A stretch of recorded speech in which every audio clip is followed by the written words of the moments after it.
Good morning. Welcome to GTR UK 2021 virtual. Thank you for tuning in to our first live panel of the conference. Where does supply chain finance go from here? Just to introduce myself quickly, I'm John Baswell. I'm a senior reporter within the news team at GTR. It's a pleasure to be chairing the discussion this morning. We are going to be talking about supply chain finance at what a pivotal moment for the product and for the wider industry, both for traditional bank lenders, non-bank fintechs, platform businesses, and everything in between. We've seen reports of huge increases in demand for supply chain finance throughout the pandemic. We've heard about a changing relationship between banks and fintechs, and of course a rapidly growing focus on ESG.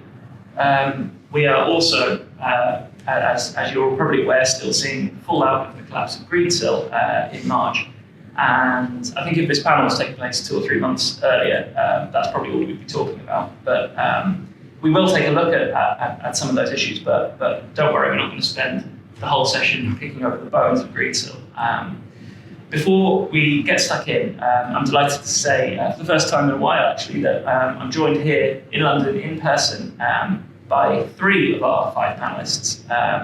Sitting to my right is Marissa Lee Gimple, Managing Director and Head of Working Capital Innovation at Lloyds Banking Group. And then on my left, Oliver Chapman, who is Chief Executive of OCI, and Maurice Bennisty, who is Chief Commercial Officer at Demica. Also joining us remotely, I'm pleased to introduce Alexander Mutter, who is Head of EMEA Sales at Taulia, and Patrick de Vilbis, Offering Manager for Trade and Supply Chain Solutions at CGI. A huge thank you to all of you for joining this morning. Okay, so to kick things off, we are going to take a fairly brief look at the situation around Greensill since its collapse, nearly 4 months now. So initially, in those early days and weeks, I think it's fair to say there was an effort from a lot of the supply chain finance industry to distance itself from what Greensill has been doing. And the way things have played out since then, that does seem to have been relatively successful. What we've learned in the last few months, among other things, is that Greensill is accused of providing financing against hypothetical future invoices, and in some cases from companies that weren't even doing business with the borrower. So those claims have come from Sanjeev Gupta and a few others. Lex Greensill, founder and chief executive, has actually denied that was the case. But for either way, for what was ostensibly a supply chain finance company, I think everyone here would agree those kinds of practices are way outside the norm when it comes to the supply chain finance business. So as we speak, Greensill, as well as companies in UK's GFG Alliance, Bank, Wylands, they're attracting a fair bit of regulatory attention. So here in the UK, there are now investigations underway into one or more of those entities from the FCA, the Serious Fraud Office, the accounting regulators as of yesterday. This is also involved the PRA, the National Crime Agency, and the GTR. We are expecting more details of all that to emerge over the coming weeks and months. But we saw initially warnings about, for example, the availability of insurance, the possibility third-party funds could withdraw from this market. But generally, I think it seems fair to say that the supply chain finance industry has largely avoided contagion risks from Greensill's collapse. So as I said, we won't spend too much time on this, but I thought I could quickly ask a couple of our panelists. Maurice, I'll start with you. Has your business experienced any effects from the Greensill collapse, or have you seen any impact in the wider market? I mean, in terms of impact in the wider market, you've seen immediately post-Greensill a number of programs that they had running being taken over and funded by other funders. There was no knock-on effect, as you said, right? There was no contagion. There were no other firms that seemed to have been impacted by the same types of practices. And whilst customers who we were in sales processes with maybe became a little hesitant because of the negative attention that it drew, it rarely did it cause them to stop. And as you also mentioned, the underlying demand for the product has increased, right? Supply chains are fragile, and the benefits of the product are appealing to companies of different sizes. So it doesn't feel like it's had a knock-on impact in the market. you mentioned a lot of the issues that Greensill had, financing future invoices. I mean, maybe I'm old-fashioned, but to me that's a loan, an unsecured loan, right? Future invoices and the future profits that you derive from them to service, a debt obligation is exactly that. So it's as far away from supply chain finance as you can get. So I'd say it's too early to say there won't be any impact long term, but it doesn't feel like that now. Thanks very much. And Oliver, how about you? Yeah, I think all of your points are absolutely valid. I think one of the key things that we take away from this situation is that the financial institutions are now looking at their trade with more of a magnifying glass and just thinking, well, this huge corporation can do this in the market, and actually, let's just do a bit more DD, let's just do our homework and make sure our trades are more robust. I think insurers were potentially a bit shaken initially. We've seen like a slight restriction in the insurance market. Again, they're just taking their time to assess the transactions properly and make sure that they're investing or securing the transaction appropriately. And I think that by and large, the market will rally. Another point maybe worth mentioning is there are sort of two types of investors that we've noticed at OCI for our deals. Investors that see supply chain finance as like a high yield, quick return on funds, and maybe don't get too deep into the trade, or maybe a little bit spooked, and they kind of think, let's take another look at this. But proper experienced trade investors that understand trade finance and understand what they're investing in, understand that what Greensill were doing is just basically fraud. It's not trade finance in its typical sense. And so I think that they understand that you can invest in supply chain finance and be secure at the same time. So do you think some of those arm's length funds might be a bit more wary of funding this kind of deal, or just it's going to up the amount of due diligence that they do? Yeah, I think like with anything that you're investing in, you really need to know the business inside out. And some funds definitely, and you'll know this, but some funds understand the product inside out, and some just kind of take like a bit of a spread on it. And maybe those investors are just being a bit more conservative about what they want to invest in. And say as well that not everything Greensill did was bad, right? I mean, there was some robust programs, as I said, that got taken over. Silver Birch has emerged, so a group of Greensill executives have successfully raised capital and are looking to deploy it. And there was a lot of entrepreneurial energy that went in the right direction, and people from Greensill have been picked up very quickly. So we interviewed a large number of people, and there were no shortage of offers. So it's quite interesting to see, kind of the broader shakeout and the way in which the market has absorbed the talent that came out of this. Great. Well, thanks very much. We are going to move on from the Greensill topic, but of course the Q&A is open if there is anything else anyone wants to pick up on. So another thing that's we've already touched on a couple of times is around the kind of changing market dynamics in the supply chain finance industry over the past year and a half, and including those studies and pieces of research that have found a significant increase in demand for supply chain finance programs. I thought, Alex, maybe I could come to you on this first. Has that been your experience, an increase in demand? And if so, what would you say seems to be driving that? Yeah, absolutely. We have seen in the last 18 months a huge demand of supply chain finance solutions, and the key drivers from our perspective, in addition to Greensill, have been the COVID impact on corporates, business, and also the big shift towards ESG. And let me just address four key trends we see corporates are looking for. First of all, an ongoing trend, cash is king, and the liberation of cash supports literally all businesses. So without any exceptions, business are supporting by sufficient liquidity, and corporates are now preparing also for the time post-COVID, where it's expected that, for example, governmental support is pulled back. Secondly, literally all industry verticals are facing a form of transformation of their business. There is huge capex investment expected. And of course, also this will consume a lot of resource of financing and liquidity, and client prepare for this. Then the complexity of the backbone, the back end technology has been a key experience for corporates to make this really truly automated.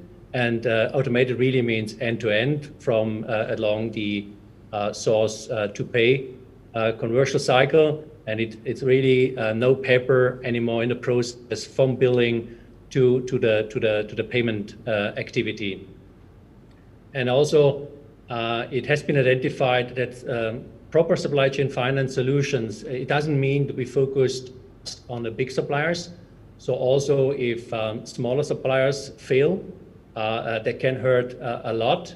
And so it is also important that supply chain finance solutions have the outreach across a holistic supplier portfolio.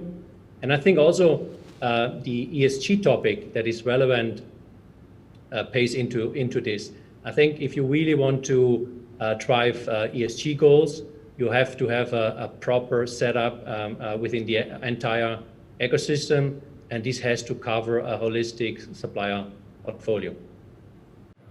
That's great. Thanks very much. And we're going to pick up on the ESG point later on. So I think you're right. That's a really important part of this conversation.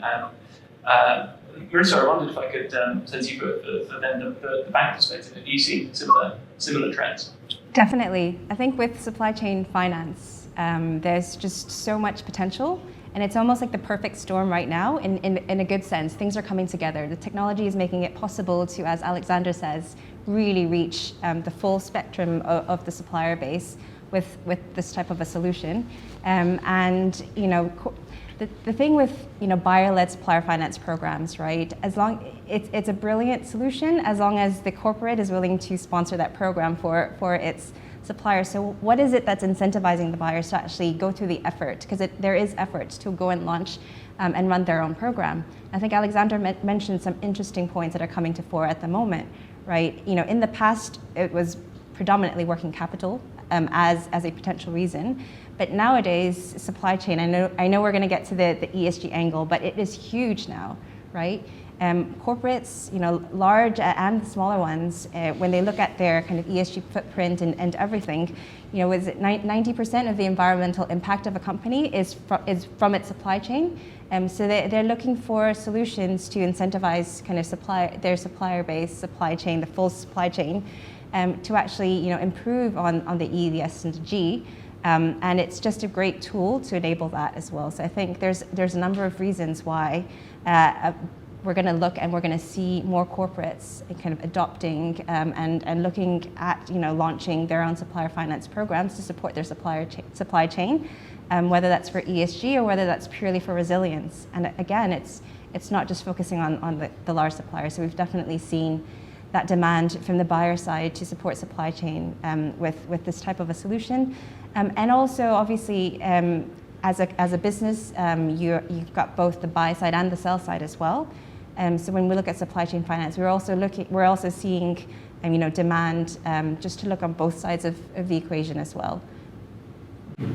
Well, this might seem like an obvious question, but what is it about changes in technology that is making it easier to onboard large numbers of suppliers?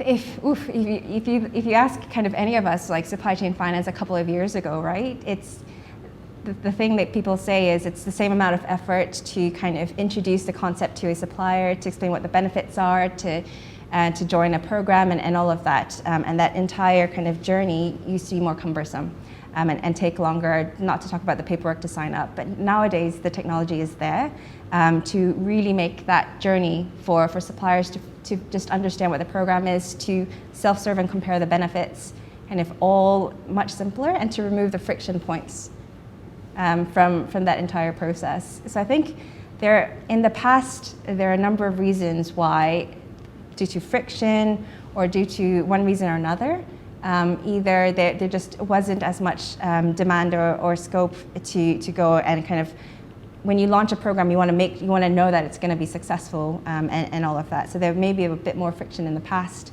and also, the ability to just allow your entire supplier base to join as well.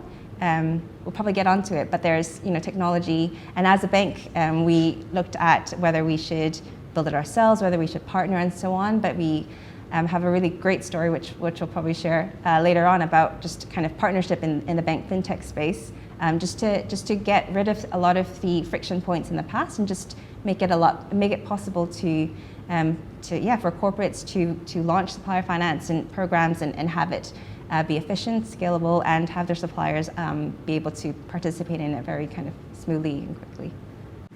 That's great, thank you. So Oliver, I wanted to, your company sits in a slightly unusual position in all this. So I wonder, would you echo those observations around how demand has changed? Yeah, absolutely. OCI is a procurement partner to large corporates. So what we've seen is a huge increase in businesses looking to procure and then subsequently finance their supplies.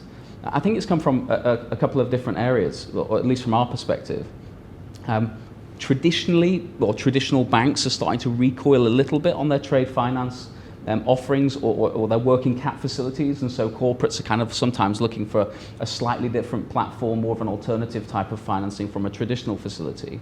And then again, in our perspective, we're seeing more and more companies look to outsource stuff. So whether that's outsourcing IT, marketing, HR, OCI are now seeing swaves of large corporates looking to outsource their procurement and financing, and then working with companies like, for instance, the business that you work with, is a way of really outsourcing their financing. And look, here, take the keys, give them to OCI, let them manage the financing and procurement.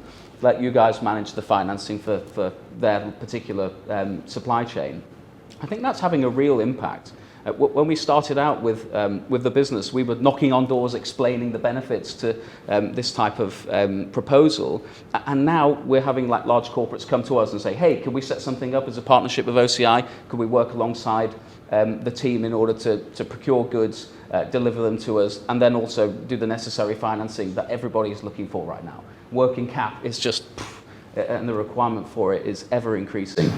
It's interesting because we're seeing similar trends from some banks. So when we deploy our white label solutions, we have some banks that say, well, we want you to do the supplier. Right. Even if the program is operating under their brand.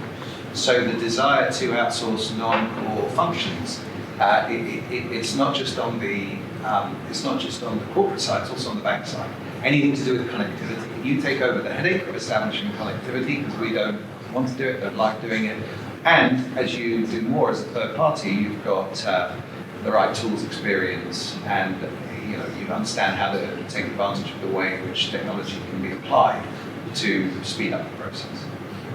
Great, thanks very much. And Boris, if I could pick on something, when we were preparing for this panel beforehand, you made an interesting point around the government support that was provided during the pandemic to companies, which in some cases meant rather than having a shortage of liquidity and being desperate to find ways of unlocking working capital, they actually were kind of awash with cash.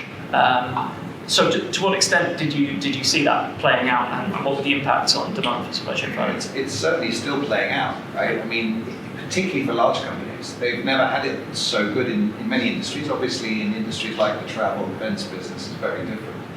But in many industries, there's cash is cheaper. Debt is cheaper than it's ever been. Companies are awash with liquidity, and that's kind of caused them to deprioritize liquidity with regards to supply chain finance and look at things like ESG and supplier health. Smaller companies don't have it so easy because they don't have the same access to cash, but even they've had access to big government programs that in some countries meant they've had access to loans like they've never had, and we're living in this kind of artificial environment to some degree right now.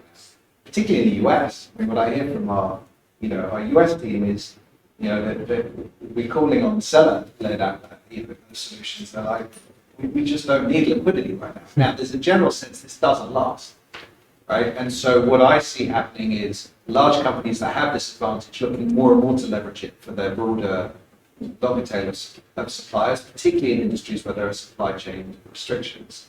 And then eventually, as these programs are withdrawn, the bills have to get paid at some point. So I don't think this lasts forever, but we really are in this rather unusual time.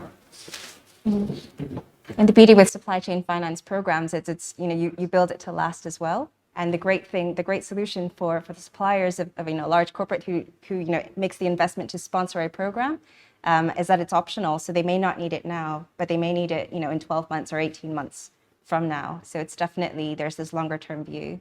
And yeah, the way a program is structured, it's there to be made, used during times when they need that, and obviously it's optional. Yeah. Great, thanks very much.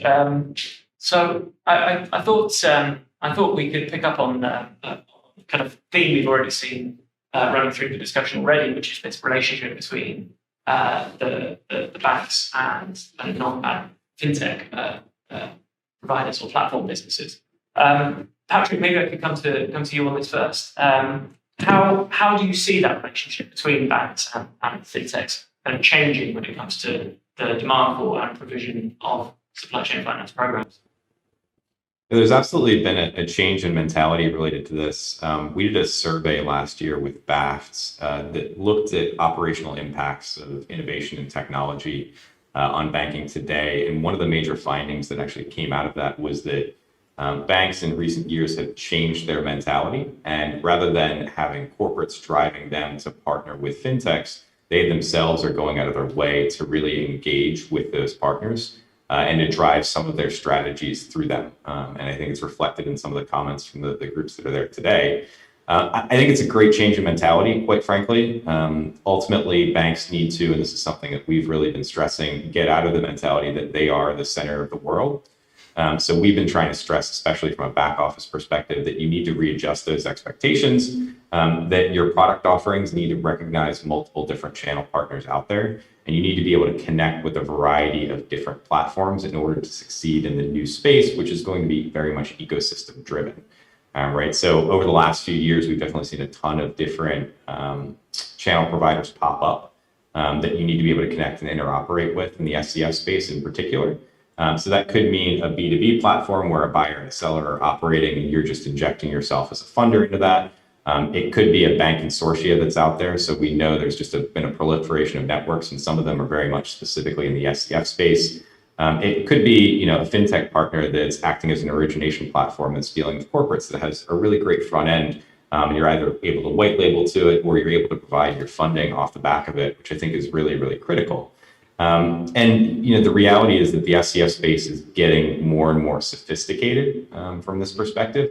And I think these new platforms and networks are going to really start to enable us to get into, I got actually a comment that Marissa made at a panel last week, I think, with TXF, a bit more blue sky, right? A bit more creative and forward thinking, where we can start to look at the full end-to-end supply chain and financing all along that. So I think of things like deep tier financing, where you might have a DLT platform where you got a tokenized asset that has a pool of liquidity related to it that you can start funding suppliers much further down into the supply chain based off of your buyer's credit, which would be fantastic. Or I think of something like the Trade Information Network, where they're looking at the pre-shipment and post-shipment pre-acceptance market as well, where we can start to really help to cater to the needs of our suppliers across the end-to-end spectrum. That's great, thank you. So it sounds like if you are a bank that may have traditionally been successful running its own programs, the attitude should be one of flexibility and openness to engaging with other parties who are also providing it. 100%. And I think that you have to recognize that your corporates are probably going to be using or want to use some of these channel partners no matter what. So you should be prepared to engage with those. You should have a strategy that says, where am I best placed? How do I sit within the market? Do I need to have my own proprietary kind of platform that I'm running? Or am I better off just working with a fintech provider that may be able to provide me with that technology solution that works best for me today? It really is a multifaceted strategy in a far more complex world than we were dealing with, perhaps 5 years ago. So let me take on Patrick's challenge because that's a good one. And those of you who know me will know I am a huge proponent of putting the client and the customer at the center of it. So we do not have like a Lloyd's view, but it's all about the corporate and the client, and that is embedded in our strategy as we look at supply chain finance. So Lloyd's has been offering supplier finance and receivables purchase, so buyer centric, seller centric, for over 13 years. So we have our own programs that we launch and we run. We also have participations on other programs as well. So our whole strategy is kind of this client-centered, it's corporate-centered, and we want to help them with their channel of choice. So we've got a multifaceted approach. We've recently partnered with Demica, in fact. So we've announced a partnership at the end of, is it November? And within 6 months, we were up and running and live for our clients on supply chain finance program on the new platform, leveraging the new technology.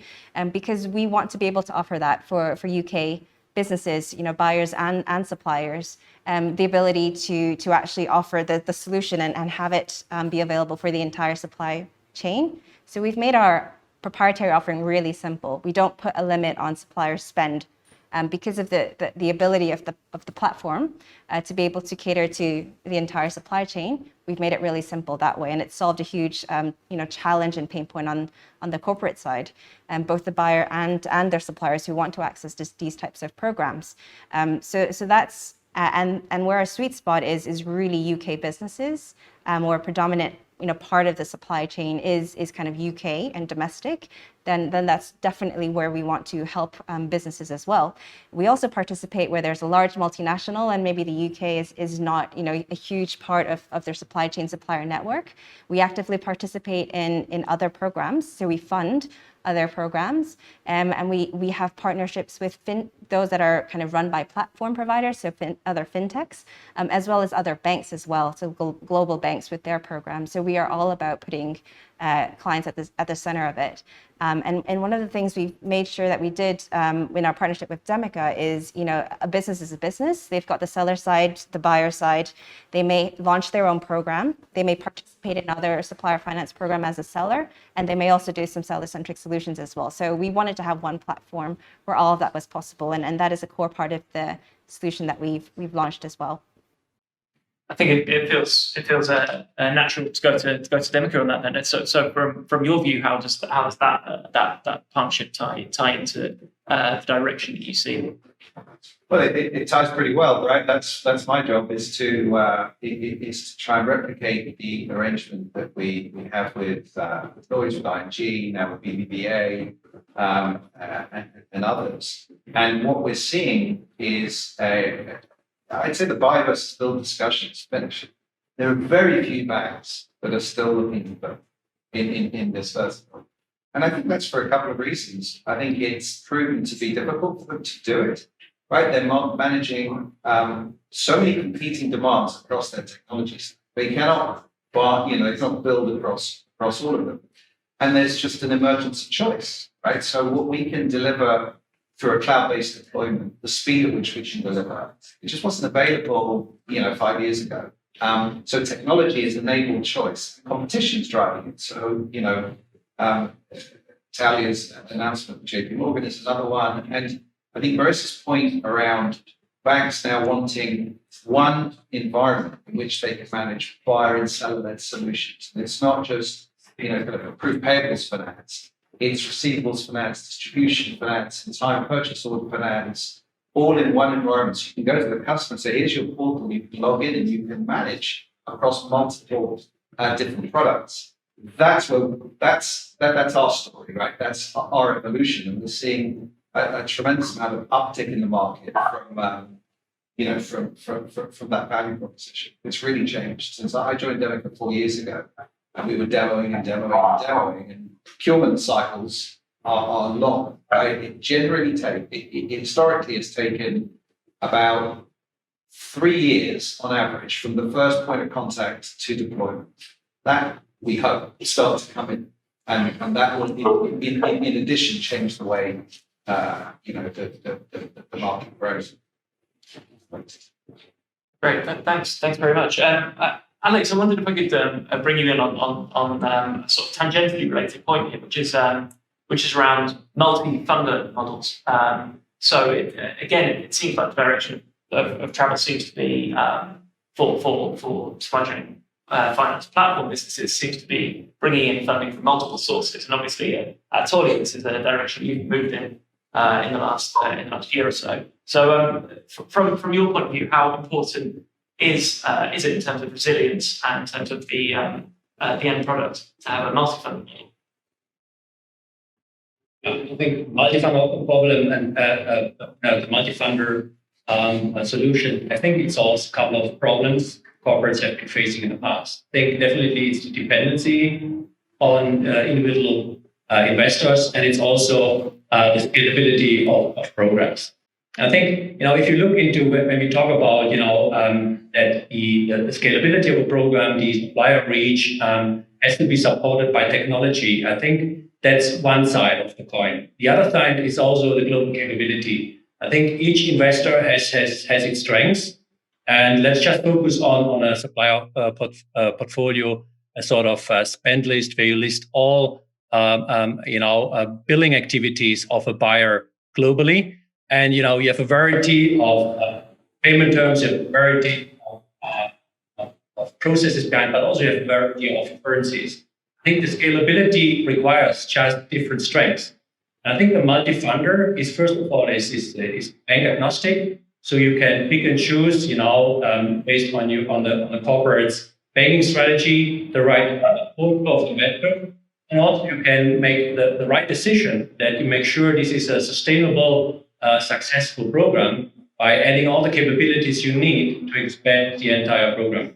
I think it's about the investor, it's about the scalability and the market appetite on certain assets. I think it's also it's convenient, right? We've got a company that's come to us, they've got 7 supply chain finance programs. And the treasurer, and it's not a big product, but in aggregate, it's a couple of $100 million euros of exposure. And the treasurer's like, just simplify my life, put it on, let's get all these banks onto your platform. And you think about it, why would you want to operate 7 bilateral arrangements in an operationally intensive business when you can have it all in one? So it depends, right? Some banks solve that through syndication. Companies are perfectly happy with that. And some want bilateral relationships. So that technology facilitates the choice. Great. Okay. Thanks very much. So I think we've had a few questions coming in which are more geared towards some of the risks associated with supply chain finance. Well, I thought so we are going to take a couple of those in a moment, but I thought as we're talking about kind of growing reach, expansion of these kinds of programs, if you are entering into a supply chain finance program or putting something in place, are there particular red flags you would expect providers to be wary of? Things that might seem off, things to avoid? Maybe Oliver, I could come to you on that. I think with like any program, and of course we mentioned earlier with Greensill, recent events lead financial institutions into a position where they have no choice but to rev up their due diligence process and make sure they're looking out for potential red flags, whether it's indiscrepant documents or issues with the trade. I think investors must look at deals in a very on a very deep level, fully understand what they're getting themselves into. But I think across the market, maybe there should be an increase in due diligence on particular transactions, and generally just large corps being aware of who they're dealing with, KYC being more compliant, and taking note of some of the sort of toxic transactions that have gone on, not just with Greensill, but trade out in Asia has been, in the last sort of 18 months or so, oil cargoes in Far East Asia were flagging all over the place. I think it's now is a post-COVID time period for financial institutions to take a better look at their internal operations and how they assess for red flags in trade.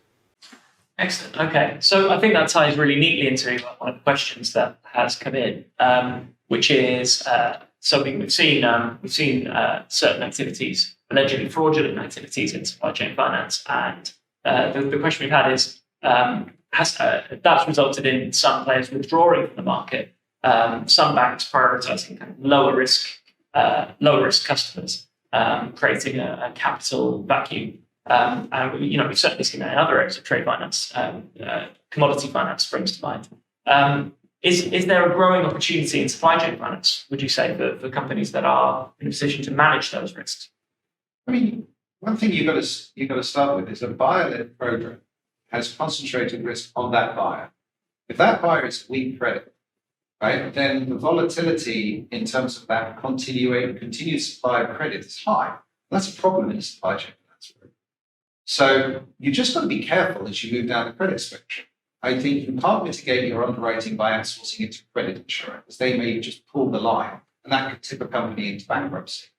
So I think there's definitely a place for supply chain finance with companies that are in the double B and the single B space. But you have to be careful, and it has to be a product of a risk decision that can provide that long-term stability. So we were talking to, I did a panel with John McQuiston from Wells Fargo, and he was saying in the US now, there are a number of supply chain finance programs that are secured on assets, right? Secured by ABL, but there are carve-outs and ABL documentations to provide security against the extension act credit. So I just think it has to be done in a more kind of risk intelligent way than perhaps done. Great. Okay. Thanks. I think it's probably a good time to talk about ESG, given it's come up a couple of times already. Maybe Patrick, I could start with you. How much of a role would you say ESG consideration or ESG goals are playing in the provision of supply chain finance, and how is that changing? So the ESG space is fascinating at the moment, I would say. I think it's come out of the gate very hot. I don't think you can go to a single conference in the trade space without having a serious conversation about ESG, which isn't a bad thing. But I think in a lot of respects, it's kind of being C-suite down driven. And we're still determining how we're going to incorporate it more fulsomely into trade as a broad category in supply chain finance programs. There's definitely a sense of inevitability about it, though. I certainly know that I want my children's children to be operating in a world where we're monitoring and scoring certain things, particularly related to ESG. There's still some questions to be answered. One of the things that has come up quite frequently when we talk about this from a technology standpoint is you're really looking at this at a transactional level from an SCF program view. Are you funding this as a carrot? So are you dropping margin? And if you are, who's funding that? Or are you looking at this from a KYC perspective, right? Fundamentally, are you saying based on a scoring, an ESG score, a sustainability score, are you bumping certain suppliers from your program?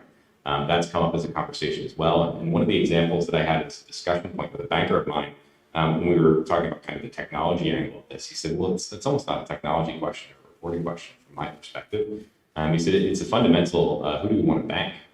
And there may be certain corporates that are out there that do not meet criteria that ultimately, 10 years from now, just won't be banked in the same way that they may be today or have opportunities within certain programs.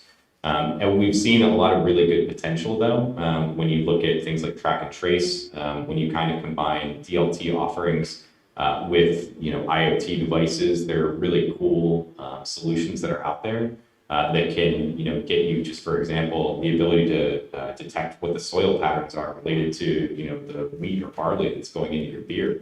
That tech is out there and it's being utilized today, so that we know we can really track this at a very detailed and granular level. But there are still questions about how we might utilize that in a methodology where we get to the last mile, where we get to suppliers that are out there in perhaps potentially remote locations or developing areas to actually incorporate them into the program and be properly scoring that ESG side. Because ultimately, this is going to come down to a data question, a standards question. You have to have good data related to ESG. You have to have standards related to ESG. Otherwise, you get into some of those greenwashing conversations. And I think all of that is still being we have proposed programs, we have programs that are out there, and we've seen transactions run through them, but we haven't seen the totality of answers yet related to some of that.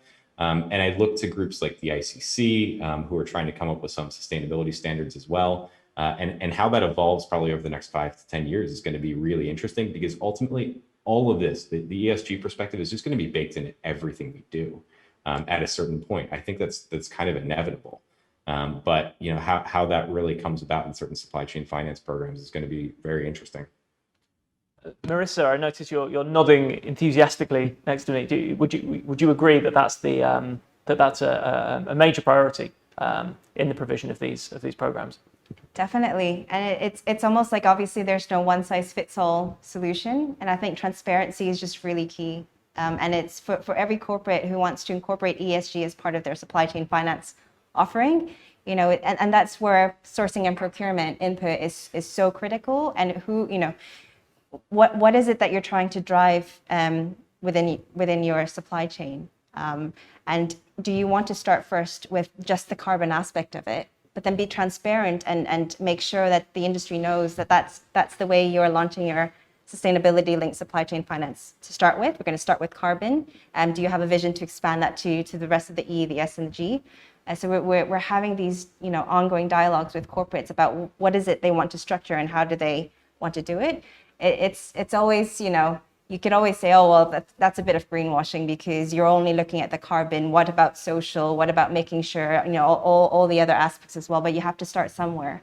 And I think as long as there's transparency and there's a path forward, supply chain finance is it's such a unique tool and such a win-win to be able to use, because it is, if you're a strong company and you're offering it to your supplier base, it is a benefit to them, right? So then there's that discussion with, have that opportunity and that benefit, but this is the structure, these are the conditions, and so on, to participate in the program. And I think we should challenge ourselves, as things progress, as hopefully companies, get better at the EDS and the G. The standards also have to be kind of increased and encourage that continuous improvement in that space. That's great. And I'd like to pick up actually, and Alex, if I could come to you on this, I'd like to pick up on the points both of you made around transparency and data on suppliers' kind of adherence with ESG goals. Alex, how much of a role will technology play in gathering and analysing that data and using it to kind of incentivize more ESG sort of compliant behaviour in along the supply chain? I think ESG, first of all, I think makes me personally very excited that financial supply chain can drive ESG goals and its delivery. I think this is an excellent opportunity. And I think when we look into ESG, before we come to the data management, I think it's important to understand that the ESG goal achievement is not about the performance of a single company. Now we are talking about the performance of the ecosystem. So how individual players perform, in the delivery of a single product. And I think this is, first of all, important to see that you have to include all parties involved. And it's not, just about profitability, that you can actually succeed with your performance on financial KPIs or on profitability goals, etc., just with a short tail of the portfolio. So you have to include the entire parties involved. And I think that's exciting. And I think you need a lot of data. And I think the business itself will not change, even the paradigm change, because you have to understand the full supplier data. You have to understand the entire data. You have to understand also the ESG a goal and the performance criteria, and then you have to have a rating system implemented. What adds additional data to the existing massive data we are already using for supply chain finance. So back to your question, I think technology is a key element. Terry, is a key prerequisite to run successful ESG programs, and this actually from the enrichment of the data, but also from the volume of the data, because you can't go short. You really have to see ESG holistically across all your business activities. That's great. Thanks very much. I've noticed we've had a couple more questions come in, and seeing as we're getting close to the end, I'll do a couple of those now, and then if we have time, I'll come back to some of the ESG points that have come up. But one question, Oliver, I think this makes sense to come to you on this. How do you see the approach of insurers changing going forward? Sorry, in terms of with specific to ESG? So I think this came in before we were on to ESG. So I think this is in terms of the provision of supply chain finance more broadly.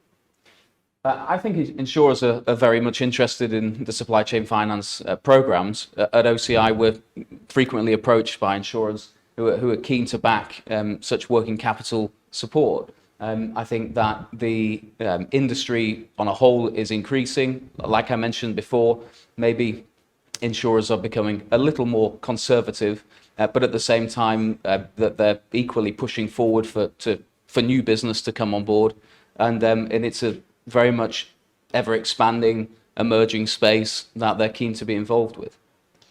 I think watch for what happens when state support is pulled from the credit insurance market, because there's been a lot of support across Europe for the exposures that the credit insurers have been carrying. So it's not something I'm expert in by a long shot, but I think that'll be another dimension of what happens when a lot of these support programs run well.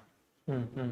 That's an interesting point. And the other question I saw that would be quite interesting to address also relates to the public, the involvement of the public sector in this, and it's around Maurice, I'll stay with you. I think are there concerns that misconceptions around the risks associated with supply chain finance could impact on government and public sector procurement?